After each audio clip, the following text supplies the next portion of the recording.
Alrighty, it's finally time for that top mount intercooler. Here's the old one.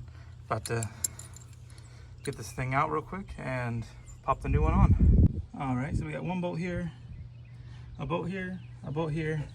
You take this little bracket off, then one other bolt. This will just pop right out. Super easy. Top mount intercooler's off, 5 minutes. Alrighty, so now we got the top mount intercooler off. You can see my Grimspeed pitch stop. And then over here is the runner that we're gonna be adjusting. So this piece right here, this plastic right here, right below these bolts. And for this bolt, you're gonna flip it. So they flip this bolt to the bottom. So I'll flip that over in just a second.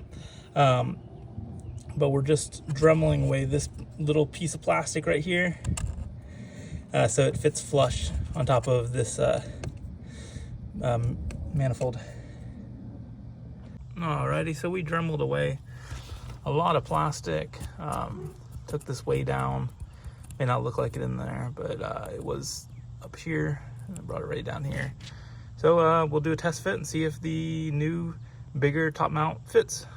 Alrighty, and we're done. Perrin top mount intercooler installed. No problem. Easy day.